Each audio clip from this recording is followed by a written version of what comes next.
Pa se kar podajmo, torej na kratko bomo poskušali odgovoriti, kaj je okoljsko označevanje. Poleg okoljskega seveda so še drugi termini, zeleno, eko, trajnostno, kaj je njihov namen, kaj je certificiranje v nekaj stavkih, katere tipe okoljskih znakov poznamo, kateri so najbolj pogosto uporabljeni, tisti, ki so tudi neodvisno preverjeni, znaki v evropskem prostoru, in na koncu nekaj takih drobcev za marketinške misli, kaj nam kažejo določene raziskave s trga, kaj si o vsem tem mislijo potrošniki.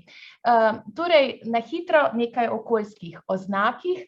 Označba je seveda na izdelku, embalaži je vidna informacija, zelo pomembna informacija, ki ti predstavlja del komunikacije med proizvajalcem, prodajalcem in potrošnikom.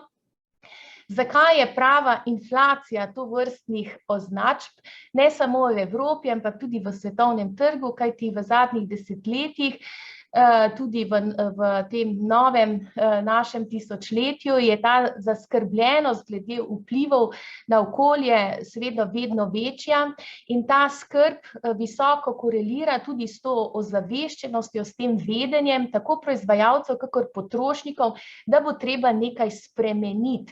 In v bistvu je to ena taka vidna informacija, ki bi nam naj sporočala, kako lahko ravnamo za te spremembe.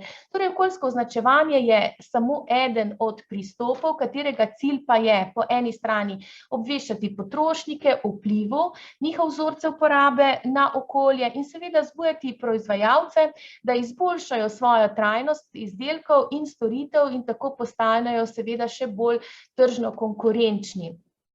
Okoljske oznake se, kot že samo ime pove, nanašajo na okoljski vtis izdelka oziroma storitve. Gre za indikatorje okoljske učinkovitosti izdelka storitve z namenom informiranja potrošnikov in tiste zelene oznake, ki temeljijo na zanesljivem programu, zajemajo celoten življenjski cikel izdelkov, vključno s proizvodnjo, distribucijo, uporabo in odstranjevanjem.